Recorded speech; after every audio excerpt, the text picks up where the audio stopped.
आज हम मुख्य बिंदु क्षारीय मृदा धातुओं के यौगिक के अंतर्गत विभिन्न यौगिकों को पढ़ेंगे और उसमें से हम पढ़ने जा रहे हैं कैल्शियम ऑक्साइड को। तो कैल्शियम ऑक्साइड इसका अध्ययन किया जाना है। कैल्शियम ऑक्साइड को बिना बुझा हुआ चूना कहते हैं, बिना बुझा चूना, और इसको अनबुझा चूना भी कहते हैं, अनबुझा चूना। और इसमें से इसका CaO इस तरह से सूत्र होगा और इसका अध्ययन अब किया जाना है। तो सबसे पहले निर्माण, कैल्शियम ऑक्साइड अनबुझा चूना का निर्माण कैसे होगा इसके बारे में हम जानेंगे। तो इसका निर्माण जो है कि चूने के पत्थर को गर्म करने से होता है।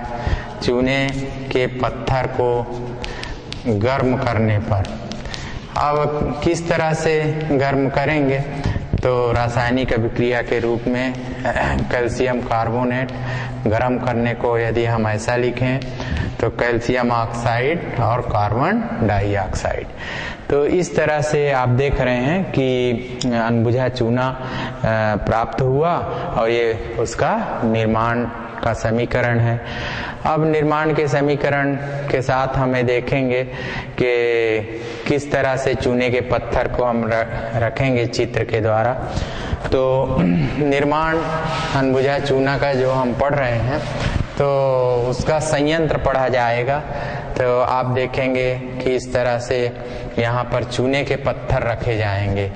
तो चूने के पत्थर आपको दिखाई पड़ रहे हैं। तो ये हो गया चूने के पत्थर। तो इनको रखा गया। चूने के पत्थर को हार्पर के द्वारा समय समय पर भेजा जाएगा।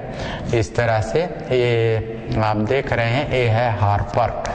तो इसकी सहायता से चूने के पत्थर को समय समय पर भेजा जाएगा। और आप यदि कार्बन डाइऑक्साइड यहाँ से प्राप्त होगी, CO2 कार्बन डाइऑक्साइड यहाँ से प्राप्त होती है। और आप कोयला यहाँ पर इसके निचली तह पर जो है यहाँ पर आप देखेंगे कोयले की सहायता से इसको गर्म किया जाएगा। यहाँ पर भी कोयला रख देंगे और कोयले की सहायता से इसको गर्म किया जाता है। तो ये कोयला है, अंगीठी में रखा है और इसकी सहायता से चूने के पत्थर को गर्म करते हैं। अब चूने के पत्थर को यदि हम गर्म करेंगे तो इस तरह से हमको कैल्शियम ऑक्साइड यहाँ पर प्राप्त होगा, अनबुझा चूना जो है प्राप्त होता है। तो ये है कि चूने का निर्माण चूना पत्थर से होता है, कैल्शियम कार्बोनेट से होता है। और इसमें से चूने के पत्थर को लेकर अंगीठी में कोयला की सहायता से गर्म करते हैं। गर्म करने पर अनबुझा चूना जैसा कि दिख रहा है चित्र में प्राप्त होता है और कार्बन डाइऑक्साइड जो है वातावरण में मुक्त हो जाती है। तो ये है चूने अनबुझा चूना, उसका निर्माण।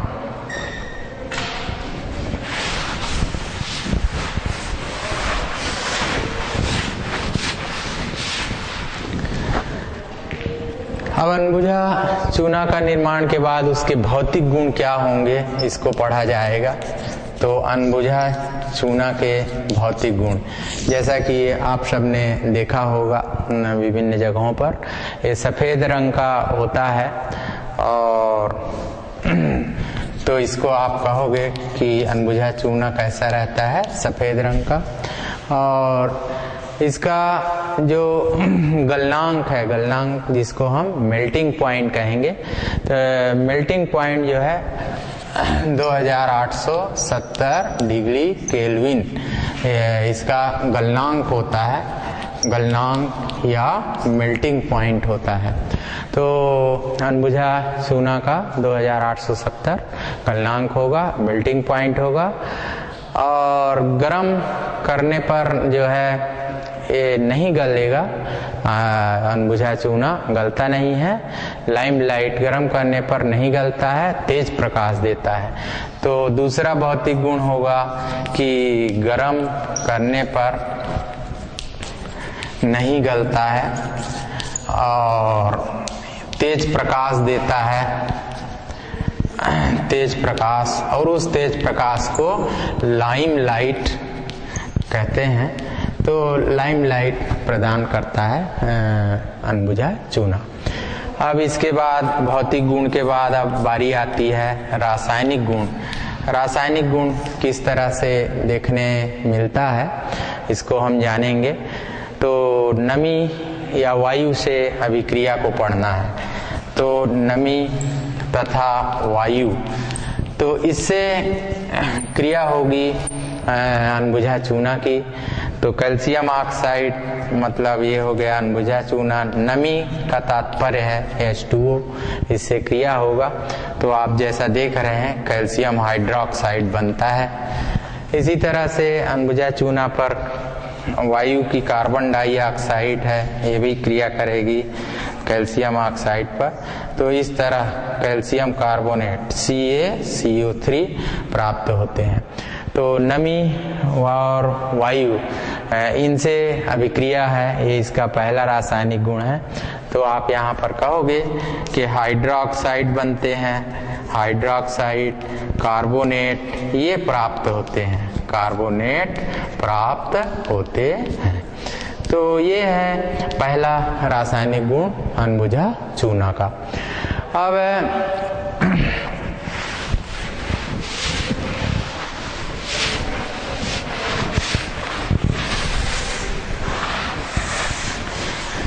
बारी है दूसरा रासायनिक गुण अनबुझा चूना किस तरह से व्यक्त करता है।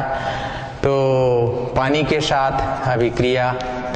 तो पानी के साथ यदि हम अनबुझा चूना को लेंगे तो सी की आवाज आएगी पानी को अनबुझा चूना पर रखते ही। तो सी हिसलिंग कह सकते हैं। और चूने का गाढ़ा निलंबन बनता है, गाढ़ा निलंबन तैयार होगा पानी डालने पर, निलंबन तैयार होता है। उसको जो है हम चूने का दूध कहते हैं, चूने का दूध कहते हैं। और इसको यदि हम रासायनिक अभिक्रिया के रूप में पढ़ें तो कैल्शियम ऑक्साइड जल से क्रिया होगी तो कैल्शियम हाइड्रोक्साइड बनता है, CaOH2 कैल्शियम हाइड्रोक्साइड बनता है। और 15,000 कैलोरी उष्मा भी निकलती है। तो इस तरह से 15,000 कैलोरी उष्मा जो है यहाँ पर मुक्त होगी इस तरह से। तो ये है कि पानी के साथ अनबुझा चूना सी की आवाज के साथ जो है गाढ़ा निलंबन देगा। और गाढ़ा निलंबन जो है चूने का दूध कहलाता है और इस तरह से कैल्शियम हाइड्रोक्साइड कहलाएगा। 1500 कैलोरी उष्मा भी मुक्त होती है। अब दूसरा रासायनिक गुण अनबुझा चूना का आपने पढ़ा। अब बारी है तीसरा रासायनिक गुण, प्रबल क्षारीय अम्ल से किस तरह से क्रिया होगी। तो तीसरा है प्रबल क्षारीय अम्ल से। तो प्रबल क्षारीय अम्ल जो भी होंगे उनसे किस तरह से अभिक्रिया करता है अनबुझा चूना, उसको हम देखेंगे। तो प्रबल क्षारीय अम्ल में जैसे आप HCl को ले सकते हो अनबुझा चूना के साथ, और अनबुझा चूना के साथ आप सिलिकॉन डाइऑक्साइड को भी ले सकते हैं। अनबुझा चूना के साथ आप सल्फ्यूरिक अम्ल को भी ले सकते हो। तो ये सब प्रबल क्षारीय अम्ल है। तो इनसे अभिक्रिया होती है अनबुझे चूने की और अलग अलग पदार्थ बनते दिख रहे हैं।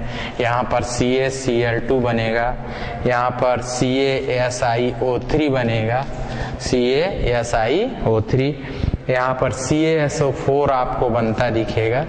तो इस तरह से अनबुझा चूने पर प्रबल क्षारीय अम्ल HCl, SiO2, H2SO4 इनकी अभिक्रिया होगी।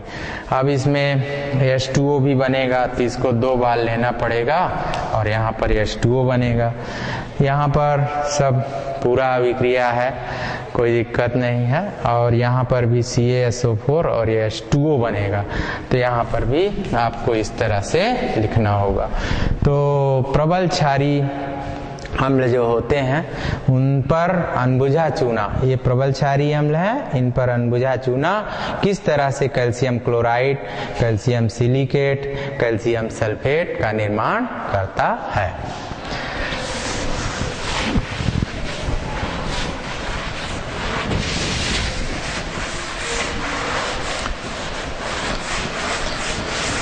प्रबल क्षारीय अम्ल के अनबुझा चूना से क्या अभिक्रिया होगी, इसके बाद है कार्बन के साथ अभिक्रिया को पढ़ा जाना है।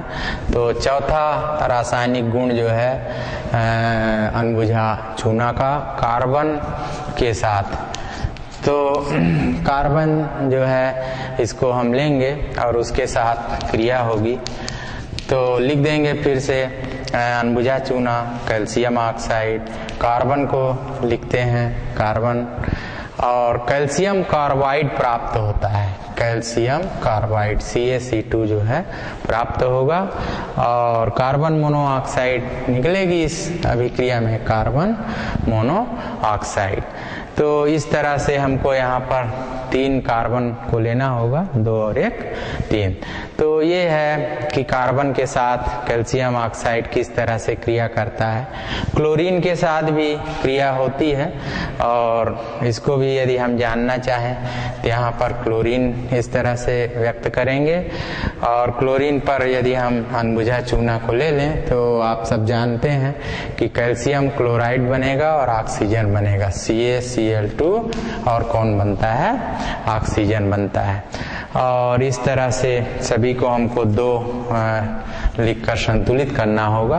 तो ये है कार्बन के साथ किस तरह से आपने देखा कि कैल्शियम कार्बाइड बनते हैं, कैल्शियम क्लोराइड बनते हैं। तो यहाँ पर आप उल्लेख करोगे कि अनबुझा चूना कार्बन के साथ कैल्शियम कार्बाइड बनाता है।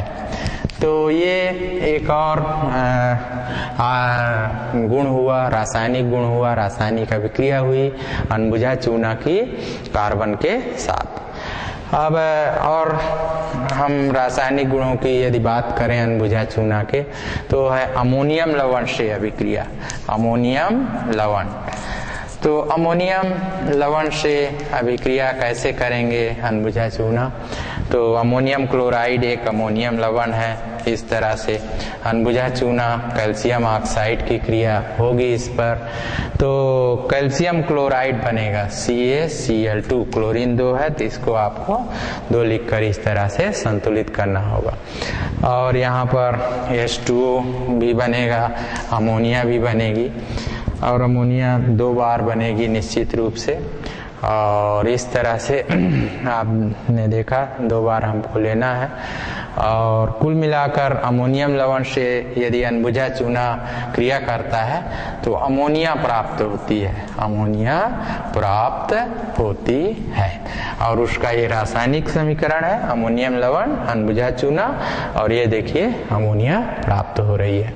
तो ये हुआ कि अनबुझा चूना का हमने निर्माण देखा, और अनबुझा चूने के रासायनिक गुणों को हमने पढ़ा।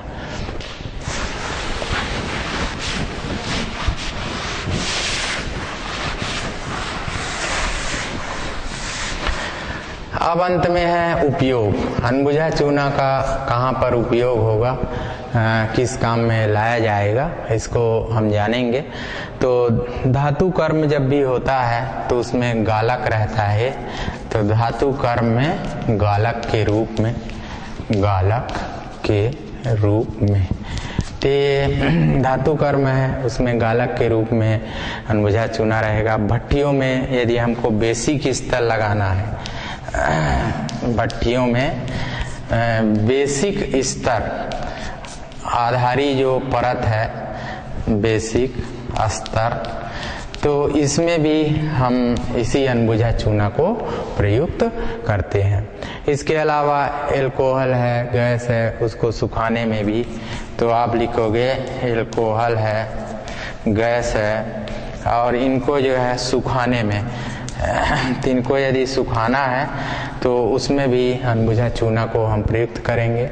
और अंत में आप जानते हो कि लाइम लाइट है, उसमें भी ये उपयोग होता है, तो लाइम लाइट में प्रयुक्त होगा अनबुझा चूना।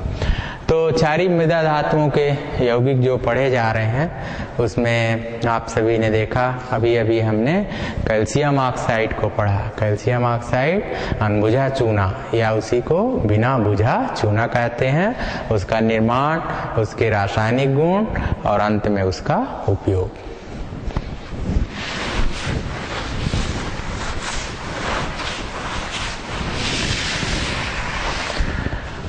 अब क्षारीय मृदा धातुओं के यौगिक के अंतर्गत हम बात करेंगे कैल्शियम कार्बोनेट की।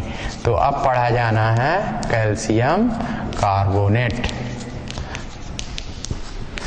अब कैल्शियम कार्बोनेट सूत्र जैसा कि आप सब समझ रहे हैं, CaCO3, इस तरह से कैल्शियम कार्बोनेट ये सूत्र हुआ। अब प्रकृति में यदि हम देखें तो प्रकृति में कैल्शियम कार्बोनेट जो है चूना पत्थर है या संगमरमर आइसलैंड जो होता है, आइसलैंड स्पार, उस तरह का है। तो आप लिखोगे प्रकृति में जो है कैल्शियम कार्बोनेट किस रूप में पाया जाता है, चूना पत्थर, और इसको हम कह सकते हैं संगमरमर आइसलैंड स्पार। तो इस तरह से देखने मिलता है प्रकृति में। तो प्रकृति में कैल्शियम कार्बोनेट जो है चूना पत्थर, संगमरमर आइसलैंड स्पार के रूप में दिखता है। अब बनाने की विधि की बात करेंगे कि कैल्शियम कार्बोनेट इसको हम कैसे बनाएंगे। तो बनाने की विधि, तो बनाने की विधि में से आप ये देखोगे कि कैल्शियम हाइड्रोक्साइड से बनेगा। कैल्शियम हाइड्रोक्साइड अर्थात चूने का पानी। तो आप इसको कहोगे कि चूने का पानी लेना है, तो और चूने के पानी पर कार्बन डाइऑक्साइड की क्रिया से, कार्बन डाइऑक्साइड की क्रिया से चूने का पानी अब आप लिख दो तो CaOH2, ये चूने का पानी है और ये कार्बन डाइऑक्साइड है। इन दोनों की क्रिया होगी तो कैल्शियम कार्बोनेट जिसको हम चूना पत्थर कहेंगे वो मिलेगा और H2O प्राप्त होता है। तो ये है कैल्शियम कार्बोनेट वो प्रकृति में कैसे रहता है और उसको बनाने की विधि।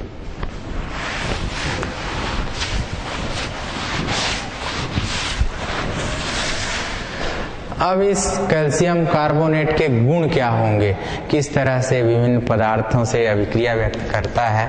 तो अब है कैल्शियम कार्बोनेट के गुण। तो गर्म करने पर ये अपघटित हो जाता है, ये पहला गुण है। तो पहला गुण है गर्म करने पर अपघटित हो जाता है, अपघटित होता है। कैसे अपघटित होता है, तो आप लिखोगे कैल्शियम कार्बोनेट, गर्म करने को ऐसा व्यक्त करेंगे तो ये है कैल्शियम ऑक्साइड और ये है कार्बन डाइऑक्साइड CaO और CO2। तो अपघटित हो जाता है अनबुझा चूना में, इस तरह से पहला रासायनिक गुण। दूसरा रासायनिक गुण कैल्शियम कार्बोनेट की यदि हम बात करें तो जल में विलय होता है और बाइकार्बोनेट बनाता है। तो जल में विलय है और बाइकार्बोनेट बनाता है, बाइकार्बोनेट। अब आपको लिखना होगा कैल्शियम कार्बोनेट लिखोगे, जल भी लिखोगे, जल मतलब H2O लिखोगे, और कार्बन डाइऑक्साइड की उपस्थिति में ही होगा और CaHCO3 दो बार, तो ये है कैल्शियम बाइकार्बोनेट। इसको हम क्या लिखेंगे? Calcium bicarbonate. तो ये बनता है, तो जैसा कि आपने कहा कि जल से क्रिया द्वारा कैल्शियम कार्बोनेट है, वह कैल्शियम बाइकार्बोनेट बनाता है। अब इसके बाद दो रासायनिक गुण हम पढ़े कैल्शियम कार्बोनेट के। अब बारी है तीसरा रासायनिक गुण कैल्शियम कार्बोनेट कौन सा प्रदर्शित करता है? अम्ल से अभिक्रिया। जैसे हाइड्रोक्लोरिक अम्ल है, उससे किस तरह से अभिक्रिया होगी? तो अम्ल से अभिक्रिया। अब आप लिखोगे कैल्शियम कार्बोनेट अम्ल, जैसा कि HCl है तो CaCl2 इस तरह से आप प्राप्त करोगे। और जल और कार्बन डाइऑक्साइड भी बनेगा इस क्रिया में। जल मतलब H2O और CO2 बनता है, इसको हमको 2 बार लेना होगा। तो कैल्शियम कार्बोनेट की अम्ल से क्रिया होगी तो इस तरह से कैल्शियम क्लोराइड बनेगा, H2O बनता है और CO2 बनता है। तो ये है अम्ल से क्रिया। अब अंत में उपयोग की हम बात करेंगे कि ये कहाँ कहाँ काम आता है कैल्शियम कार्बोनेट।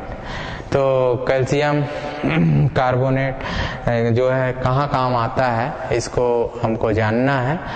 तो आप पहला है संगमरमर के रूप में, तो ये प्रयुक्त होता है।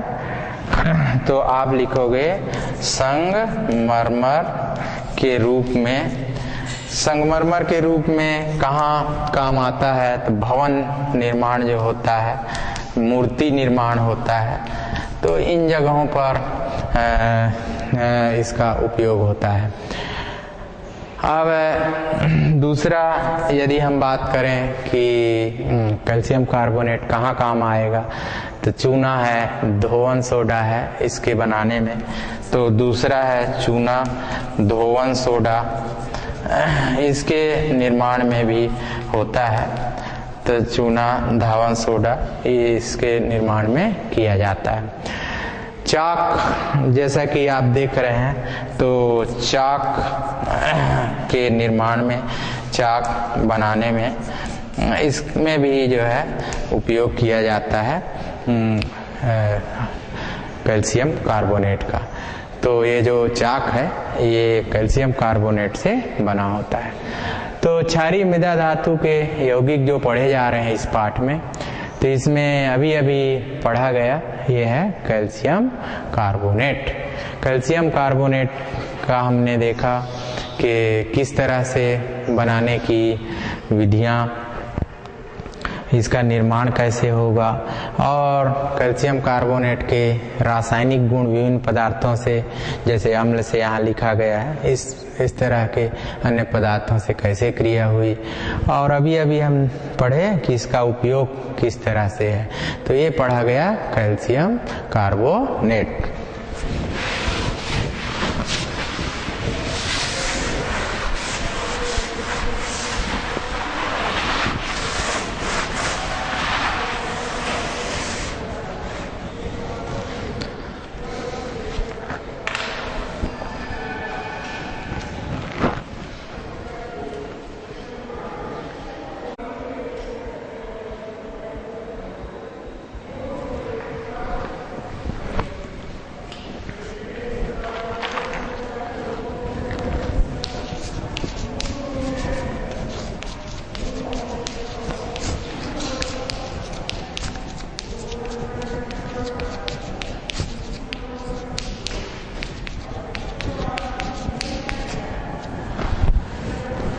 तो क्षारीय मृदा धातु के जो यौगिक हैं पढ़े जा रहे हैं, उसमें अब बारी है कैल्शियम हाइड्रोक्साइड की। कैल्शियम हाइड्रोक्साइड CaOH2, इसको अब पढ़ा जाना है। और इसको आप सब जानते हैं, इसको बुझा चूना कहते हैं। बुझा चूना, जैसे पूर्व में अनबुझा चूना पढ़ा गया था, तो इसको बुझा हुआ चूना कहते हैं। अब बुझा हुआ चूना को बनाने की विधि की यदि हम बात करेंगे, बनाने की विधि कि बुझा हुआ चूना कैसे बनता है, तो बुझा हुआ चूना को अनबुझा चूना पर पानी के छिड़काव से बनाते हैं, तो अनबुझा चूना लेंगे और अनबुझा चूना पर पानी का छिड़काव करेंगे। तो अनबुझा चूना का सूत्र लिख देंगे, कैल्शियम ऑक्साइड, पानी रहेगा, तो इस तरह से CaOH2 कैल्शियम हाइड्रोक्साइड बनेगा और यह है बुझा हुआ चूना। और भी है, जैसे कैल्शियम लवण से भी हम बना सकते हैं इसको। तो कैल्शियम के जो लवण है उससे हम बनाते हैं।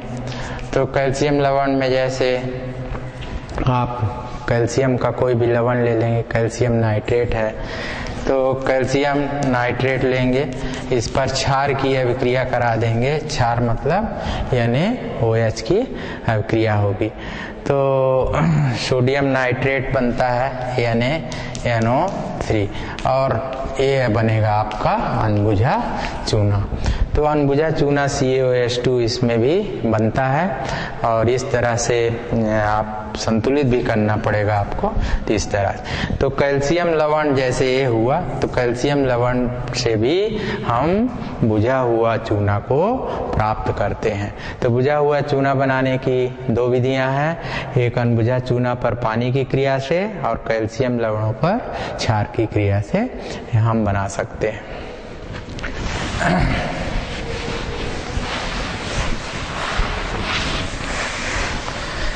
अब बनाने की विधियों के बाद गुण पढ़े जाएंगे। बुझा हुआ चूना के क्या गुण हैं इसको हम जानेंगे इस पाठ में।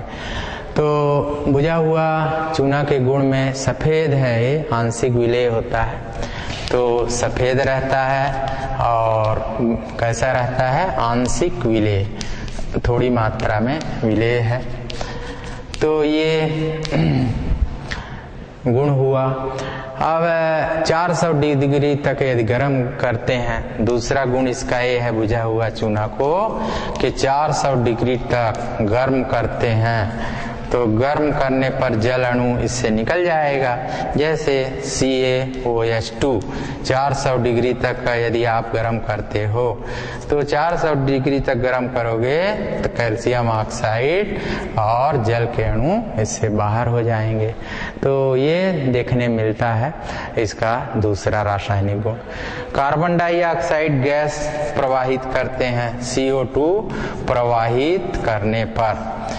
तो किस तरह से देखने मिलेगा, यदि कार्बन डाइऑक्साइड प्रवाहित करेंगे तो कैल्शियम हाइड्रोक्साइड आपको लेना है, कार्बन डाइऑक्साइड को प्रवाहित करना है।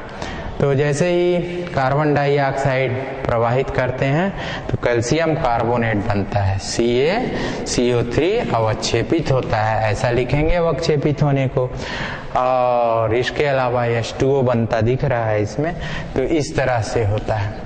तो कार्बन डाइऑक्साइड प्रवाहित करने पर कैल्शियम कार्बोनेट का सफेद अवक्षेप प्राप्त होता है। तो यहाँ पर लिखोगे कैल्शियम कार्बोनेट का सफेद अवक्षेप प्राप्त होता है, कार्बोनेट इसका सफेद अवक्षेप हमको प्राप्त होता है, और ये है कैल्शियम कार्बोनेट का सफेद अवक्षेप। अब इसके अलावा तो बुझा हुआ चूना के 3 रासायनिक गुणों को आपने पढ़ा। अब इसके अलावा भी रासायनिक गुण हैं, जैसे क्लोरीन से क्रिया, तो चौथा रहेगा क्लोरीन से क्रिया। तो क्लोरीन से यदि हम क्रिया करते हैं तो कैल्शियम हाइड्रोक्साइड बुझा हुआ चूना, इसमें क्लोरीन की अभिक्रिया होगी तो विरंजक चूर्ण मिलते हैं हमको, CaOCl2 बनेगा विरंजक चूर्ण और H2O। तो क्लोरीन से क्रिया में विरंजक चूर्ण प्राप्त होते हैं। विरंजक चूर्ण का सूत्र आप सब देख रहे हैं कि CaOCl2 मिलता है। तो बुझा हुआ चूना पर क्लोरीन की क्रिया के द्वारा विरंजक चूर्ण प्राप्त होते हैं। अब ठंडे पानी के साथ भी अभिक्रिया होगी, तो ठंडे चूने के पानी पर क्लोरीन प्रवाहित करना है, क्या होगा ये हम जानेंगे। तो ठंडे चूने के पानी पर क्लोरीन प्रवाहित करना है, क्लोरीन प्रवाहित करना। अब इसको भी हम लिखेंगे प्रवाहित करने पर। तो चूने का पानी जैसा कि रासायनिक रूप से लिखा गया, क्लोरीन हम प्रवाहित करेंगे तो हाइपोक्लोराइड बनते हैं इस तरह से। Ca हाइपोक्लोराइड जिनका हम सूत्र देखेंगे CaClO2 ये बनता है। तो ये हाइपोक्लोराइड जो है प्राप्त होता है, जल और कैल्शियम क्लोराइड भी मिलेंगे CaCl2। तो ये है कि बुझे ठंडे चूने के पानी पर किस तरह से क्लोरीन प्रवाहित की गई। तो इस तरह से यहाँ पर हमको 2 बार इसको लेना पड़ेगा और 2 बार लेने पर ये यौगिक हमको मिलेंगे और क्लोरीन और जल के अणु भी यहाँ पर हमको 2 बार बनते दिखाई दे रहे हैं। तो इस तरह से तो ठंडे चूने के पानी पर क्लोरीन प्रवाहित करने पर क्रिया किस तरह से होती है कैल्शियम हाइड्रोक्साइड की, ये पढ़ा गया।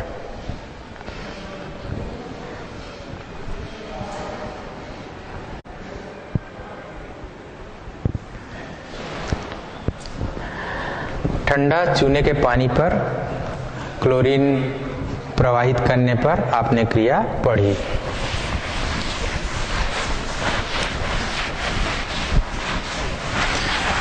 अब इसके बाद ठंडा चूने के पानी न लेकर गर्म यदि है तो गर्म चूने के पानी पर क्लोरीन यदि हम प्रवाहित करते हैं तो क्या होगा, इसको हमको पढ़ा जाना है। तो चूने का पानी ये सूत्र हुआ, क्लोरीन हम इसमें प्रवाहित करेंगे तो कैल्शियम क्लोरेट बनेगा और इसका सूत्र जो है इस तरह से CaClO3 2 बार ये आपको मिलेगा। और कैल्शियम क्लोराइड और जल की मात्रा भी निश्चित रूप से बनती है, कैल्शियम क्लोराइड जल ये भी बनेंगे। और आपको इसको इस तरह से आप कह रहे हैं कि गर्म चूने के पानी पर क्लोरीन की क्रिया है, तो आप इसको संतुलित भी करेंगे और इस तरह से जैसा कि आप देख रहे हो 6 बार इसको हमको लेना होगा। और इसके साथ ही कुछ और अणु हमको बनते दिखाई पड़ रहे हैं। तो यहाँ पर 5 अणु कैल्शियम के बनेंगे और इस तरह से 6 अणु इसके प्राप्त होंगे। क्लोरीन के भी हमको उतने ही अणु लेना होगा।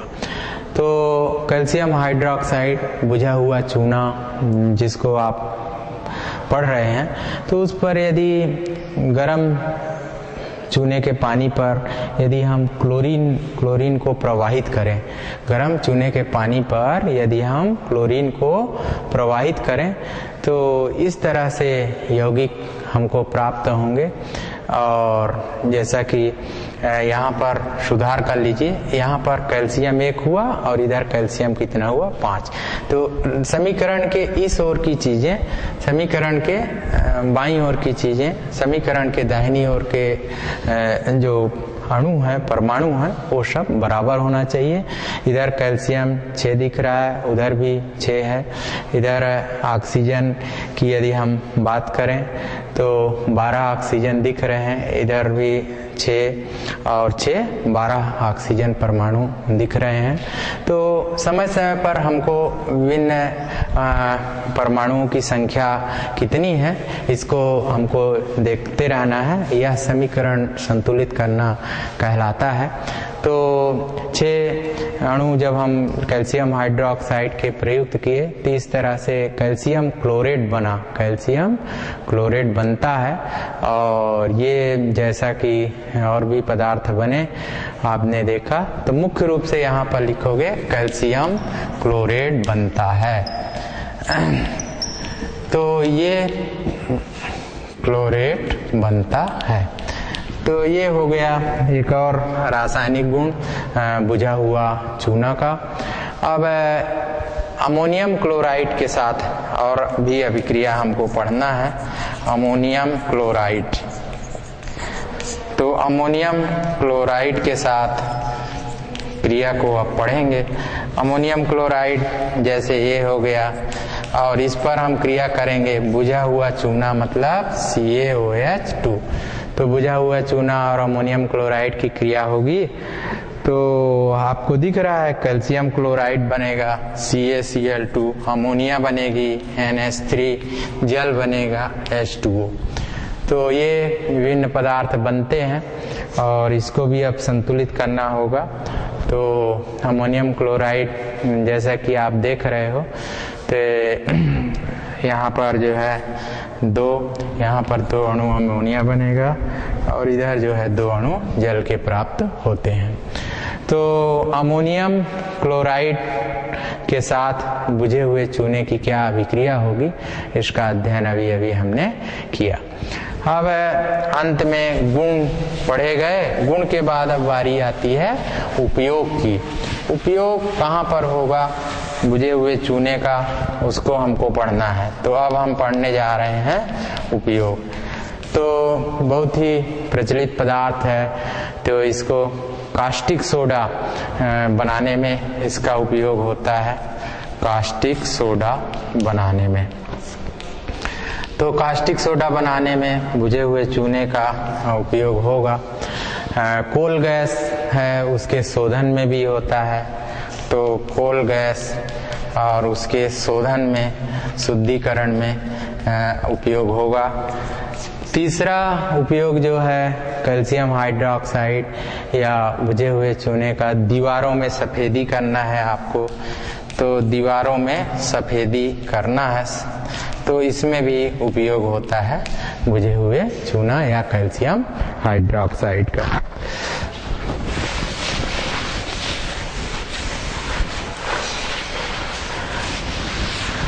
तो अभी क्षारीय मृदा धातुओं के यौगिक के अंतर्गत हमने पढ़ा बुझा हुआ चूना। अब हम क्षारीय मृदा धातु के यौगिक के अंतर्गत पढ़ने जा रहे हैं प्लास्टर ऑफ पेरिस। तो प्लास्टर ऑफ पेरिस को अब पढ़ा जाएगा। प्लास्टर ऑफ पेरिस जैसा कि आप सब जानते हो, कैल्शियम सल्फेट CaSO4 2 बार रहेगा और H2O। तो इस तरह से ये प्लास्टर ऑफ पेरिस है। प्लास्टर ऑफ पेरिस को कैसे बनाते हैं, हम प्लास्टर ऑफ पेरिस को बनाएंगे कैसे? तो प्लास्टर ऑफ पेरिस को बनाने के लिए हमको कैल्शियम सल्फेट लेना है, उसको 120 से 30 डिग्री तक गर्म करना है। तो क्या लेना है आपको? Calcium sulphate. और कैल्शियम सल्फेट को आप कितना तक गर्म करेंगे? 120 से लेकर 130 डिग्री तक गर्म करना है। तो गर्म करना है, कैल्शियम सल्फेट लिख दीजिए CaSO4, कैल्शियम सल्फेट लिख दिया गया आपके सामने। और इसमें 2 जल के अणु जरूर रहते हैं, आप देखते हो। कितना गर्म करना है? 120 से 130 डिग्री सेंटीग्रेड तक हम गर्म करेंगे। तो बनेगा प्लास्टर ऑफ पेरिस CaSO4 2 बार और H2O जो है प्राप्त होता है। और कुछ जल के अणु भी मुक्त होंगे इस दौरान, 3 जल के अणु यहाँ पर निकलते हैं। तो ये प्राप्त हो गया plaster of Paris. Calcium sulphate को लेकर, उसके क्रिस्टल को लेकर 120 से 130 डिग्री तक गर्म करने पर प्लास्टर ऑफ पेरिस बनता है। अब आप बोलोगे कि इसको 200 तक और आगे गर्म करें, जैसे 120 से 130 हो चुका है।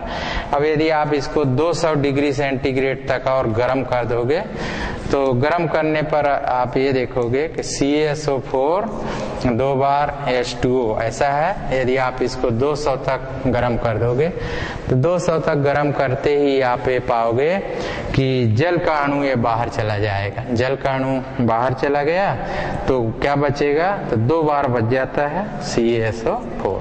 तो 200 डिग्री तक यदि गर्म करते हैं तो इस तरह की स्थिति देखने को मिलेगी। ये है प्लास्टर ऑफ पेरिस। अब इसको बनाने की विधि हमने पढ़ा, प्लास्टर ऑफ पेरिस को बनाना।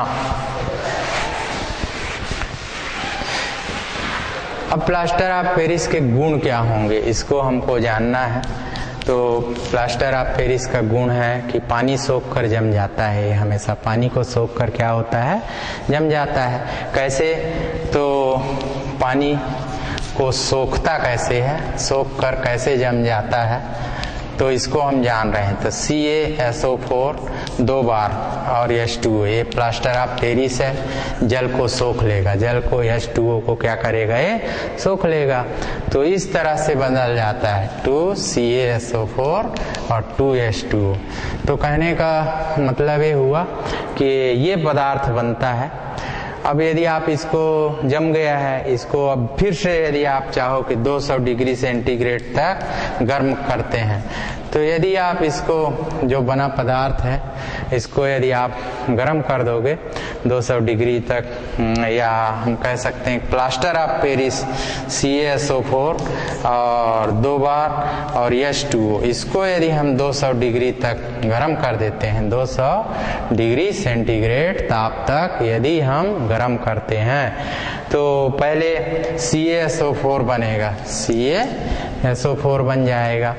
और अब आप बोलोगे 200 से और आगे गर्म कर देते हैं, 400 डिग्री सेंटीग्रेड तक गर्म कर देते हैं, तो 400 डिग्री सेंटीग्रेड तक यदि आप गर्म करते हो तो सल्फर ट्राईऑक्साइड बन जाएगा, मतलब CaO बनेगा और सल्फर ट्राईऑक्साइड बन जाता है। अब उपयोग की बात करोगे कि प्लास्टर ऑफ पेरिस का कहाँ उपयोग होता है, तो टूटी हड्डी को जोड़ने में उपयोग किया जाता है। टूटी हड्डी को क्या करने में, जोड़ने उपयोग होता है। आप सब जानते हो प्लास्टर बना चढ़ाते हैं। मूर्ति और खिलौने बनाने में भी उपयोग होता है, तो मूर्ति व खिलौने बनाने में इसका उपयोग होता है। और चाक बनाने में भी प्लास्टर ऑफ पेरिस का उपयोग किया जाता है, चाक बनाने में। तो ये एक और यौगिक पढ़ा गया, ये है प्लास्टर ऑफ पेरिस।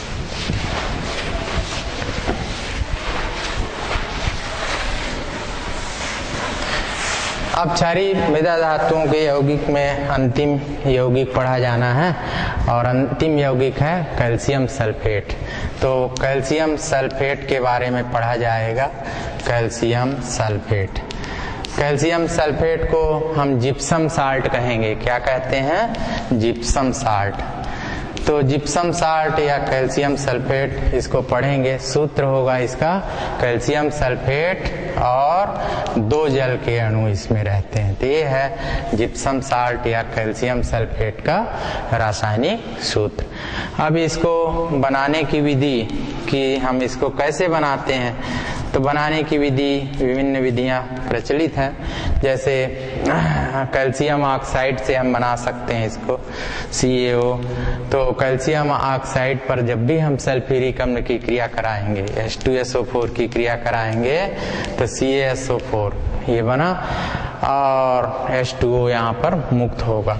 तो इससे बना सकते हैं कैल्शियम ऑक्साइड से, कैल्शियम कार्बोनेट से भी बना सकते हैं, कैल्शियम क्लोराइड से भी बना सकते हैं। इन सब पर सल्फ्यूरिक अम्ल की क्रिया से बनता है।